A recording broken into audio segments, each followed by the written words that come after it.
Amahoro y'Imana abane namwe. Imana yaremye ibintu byinshi. Imana yaremye ibiremwa bigaragara ndetse n'ibitagaragara. Muri ibyo biremwa harimo abamarayika, hakabamo amajini, abantu ndetse n'inyamaswa zigiye zitandukanye. Inyamaswa nazo zigabanyijemo ibyiciro bigiye bitandukanye.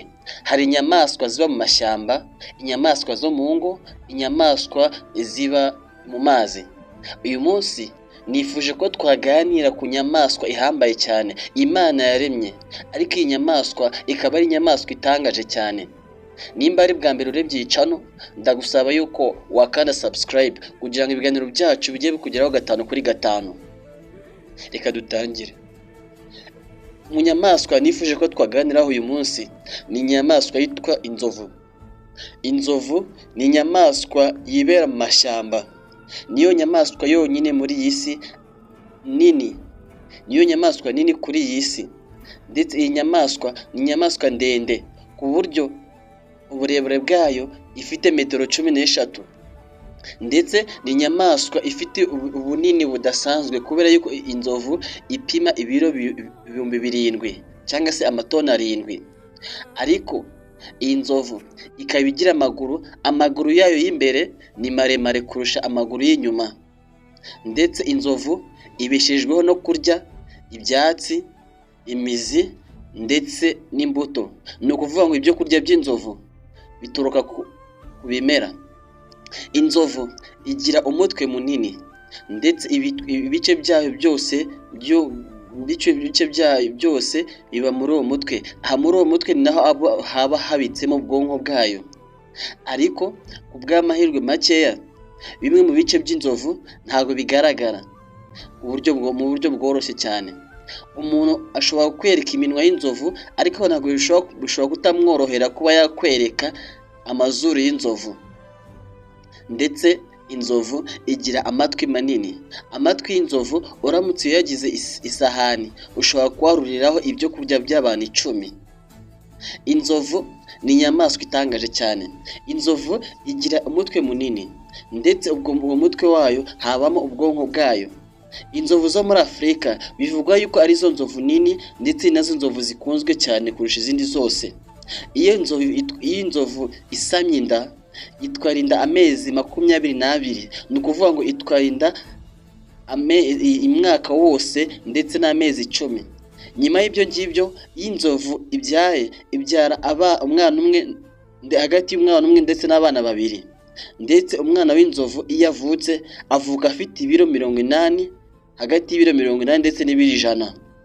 Ndetse mu mashyamba inzovu niyo nyamaswa.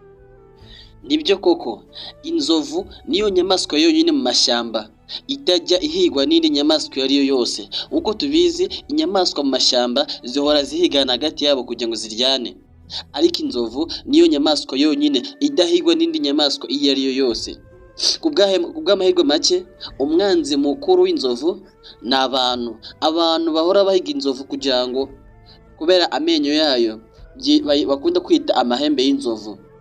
Inzovu ifite uruhu runini. Uruhu rwayo rurenga santimetero, ubunini cyangwa se ubugari bw'uruhu rwayo buruta santimetero 1. Bityo bikaba impamvu yuko inzovu, abantu bahiga inzovu bibabera impamvu yo gukoresha intwaro zikakaye cyane kugira ngo babashe gushyira inzovu hasi. Inzovu ni inyamaswa yikundira amahoro, ariko ikaba inyamaswa y'inkazi cyane, aho iyo ibonye ko abantu bashaka kuyisagarira ndetse no kuyibuza umutekano, inzovu ishobora kukwibasira niba ikubonyeho ikimenyetso cyo kuba washaka kuyisagarira, kabone n'ubwo yaba ariyo yakwiyenjejeho. Inyamaswa z'izinyantege nke zikunda kwibanira kenshi ziri hafi y'inzovu, kubera yuko biragoye cyane kuba indi nyamaswa y'inkazi ishobora kuba yazibasira ziri hafi y'inzovu. Ndetse biragoye cyane kuba wahiga inzovu. Ndetse mu nyamaswa zose ziba mu mashyamba ndetse mu nyamaswa zose zibaho mu gihe kirekire, inzovu ni imwe mu nyamaswa zibaho mu gihe kirekire, kubera ko inzovu ibaho hagati y'imyaka 50 ndetse n'imyaka 80. Izi ngizi ni imwe mu bisingizo by'inzovu. Inzovu ni zimwe mu nyamaswa zikunda kurya cyane, kubera ko inzovu iyo iriye irya ibiro 130. Inzovu niyo nyamaswa igira ubwenge bwinshi cyane, ku buryo bimwe mu bintu ikora ishobora kuba ibihuza n'abantu. Urugero, bimwe mu bintu inzovu zikora zikabihuza n'abantu, ni uko inzovu iyo zihuye zifite uburyo zisuhuzanya hagati yazo. Ndetse inzovu ikunda kwibuka cyane. Ushobora gutekereza yuko inzovu ari ikiremwa cyibagirwa, ariko uko ni ukwibeshya. Inzovu ishobora kwibuka ikintu kimaze umwaka. Ndetse zimwe mu nyamaswa zikunda gusagarira abana b'inzovu, iyo zihuye n'inzovu umuriro uraka, kubera ko inzovu itajya ipfa kwibagirwa. Inzovu zigira isuku cyane, ku buryo ahantu hose zigeze zigasanga amazi zihita zoga. Ntabwo zikunda kugira umuhumuro utari mwiza nk'izindi nyamaswa zibana mu ishyamba. Inzovu iyo zihuye zifite uburyo ziganiramo. Ururimi rwazo ziganiramo ni uko zikoranaho, ndetse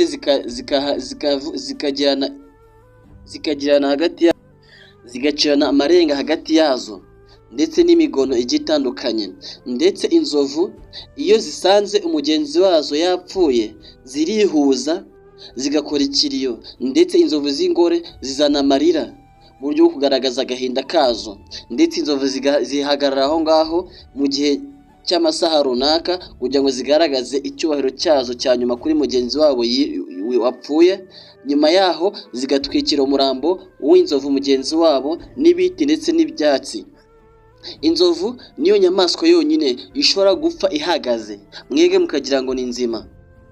Inzovu ushobora gukina nayo, ariko uramenye ntuzamenyere umwana wayo, kubera ko ni inyamaswa igira urukundo rw'ukuri ku mwana wayo. Inzovu iyo itambutse ahantu mu muhanda cyangwa se ahantu hakunda gutambuka ibindi biremwa, inzovu irihuta ikagenda mbere y'uko umwana wayo ahagera, ikicara mu muhanda. Ibyo bikaba impamvu y'uko itegereza y'uko ibanza gushakira inzira umwana wayo ko abanza gutambuka. Ibyo bikaba bisobanuye y'uko abantu bafite ibinyabiziga bagomba kubanza guhagarara bagategereza y'uko umwana w'inzovu yambuka umuhanda. Inzovu ishobora kuba yakwiga ururimi rw'abantu, ndetse ikabyiga igendeye ku marenga, ndetse mu marenga y'imibiri y'abantu, ndetse igihe abantu barimo kuganira. Iyo inzovu yinjiye ahantu mu mashyamba cyangwa se mu mirima, abantu bakavuza induru, ibi ngibi inzovu ihita ibifata nk'aho abantu bashaka kwigira ibihangange. Ibyo bikaba impamvu y'uko inzovu ishobora guteza akaduruvayo. Iyo iteje akaduruvayo ntabwo gashobora kurangira, usibye ko inzovu yirekera guteza akaduruvayo kugeza uko yemeje neza y'uko umuntu wavuje induru imurangije.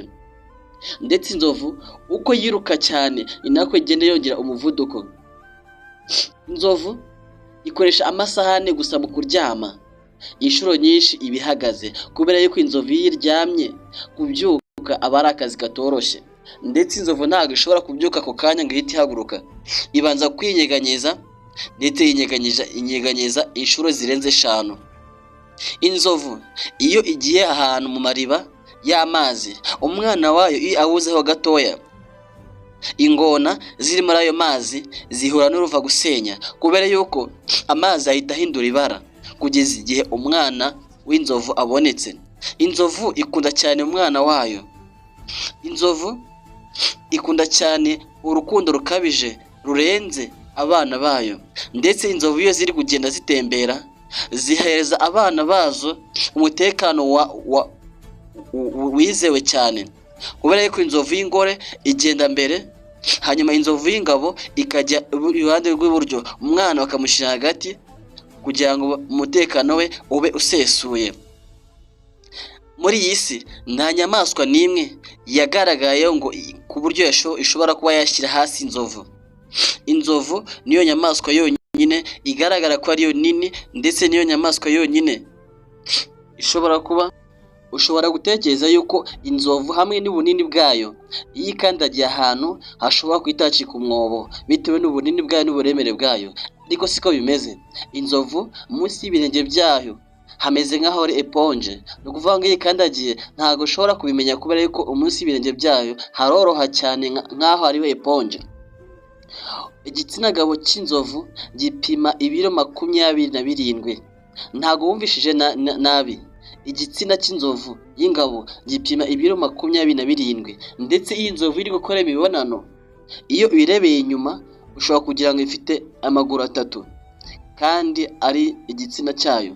Iyi nzovu iyo ishaka gukora imibonano ikora imibonano mpuzabitsina amasaha 12. Amasaha 6 ni umwanya wo gutegura mugenzi we, ni umwanya w'inzovu y'ingabo itegura inzovu y'ingore, naho amasaha 6 yandi asigaye ni amasaha yo gukora igikorwa nyirizina. Iyo inzovu imaze gukora icyo gikorwa cy'imibonano, iyo isohoye intanga zayo ziba zingana na litiro 5, ndetse inzovu imwe ishobora kugira abagore 2, ndetse hagati y'abagore 2 ndetse n'abagore 4. Inzovu yizera cyane amatwi yayo ndetse n'amazuru yayo kumenya ibiri kujya mbere mu mashyamba kurusha uko yizera amaso yayo. Ibi ngibi bikaba bivuze yuko iyo ugiye mu mashyamba, abantu bagirwa inama iyo bagiye mu mashyamba, iyo bagiye gufata amafoto inzovu bagomba gukoresha kamera itavuga cyangwa se idafite flash, kubera yuko inzovu iyo uyifotoye ukayifotora ndetse ifoto yawe cyangwa se kamera yawe ikavuga, inzovu ihita yibwira yuko ushaka kuyisagarira. Ibyo bikaba impamvu yuko inzovu iza igusanga aho uri kugira ngo ikugirire nabi. Inzovu ni inyamaswa z'inyabwenge. Iyi nzovu iyo zigiye kurambagiza ntabwo ari inyamaswa zipfa kubonana n'inyamaswa ari yose iyo zihuye, ahubwo inzovu y'ingabo cyangwa se umusore mu nzovu iyo ashaka gushaka umugore asaba uburenganzira mu muryango wabo akajya kurambagiza mu muryango wundi. Iyo bamwemereye umugeni agarukana umugeni we mu rugo mu muryango wabo. Ndetse inzovu nizo nyamaswa zonyine iyo zibana ziba zifite imiryango yazo ndetse zikubaka inzu yazo ku buryo inzu yazo ziba zifiteho n'imipaka ku buryo nta yindi nzovu yo mu wundi muryango yapfa kwinjira mu muryango w'izindi nzovu. Inzovu iyo igiye kubyara ntabwo inzovu iyo ari yose ishobora kuza aho ngaho, ahubwo inzovu z'ingabo zose zigomba kujya kure iyo nzovu y'ingore, hanyuma inzovu z'ingore zikaza zikayibyaza zikamara iminsi 12 ziyitaho. Iyo minsi yarangira inzovu zindi zikagaruka igasubira mu muryango wazo. Ibi ngibi ni bimwe mu bintu Imana yaremye kugira ngo itwereke ubuhambare bwazo mu biremwa byayo bitoya yaremye, ariko ni ibiremwa binini kuri twebwe abantu. Icyo ngusaba gusa nta kindi ni ukuvuga uti Imana irahambaye, kubera ko Imana yaremye ibiremwa birenze cyane, ndetse ibyo biremwa akaba ari ibiremwa byose umuntu, hamwe nuko tugaragara yuko twebwe inzovu ari ikiremwa kinini kituruta ibiro ndetse n'ibintu byinshi kituruta, ariko Imana yagize umuntu ko ari we muhagararizi w'ibiremwa byose. Ibi byose biragaragaza ubuhambare ndetse n'agaciro Imana yahaye ikiremwa muntu. Ndahenera ahangaha nusaba aho utarakora subscribe kugira ngo kane subscribe kugira ngo ibiganiro byacu bigiye bikugeraho 5 kuri 5. Amahoro y'Imana abane namwe.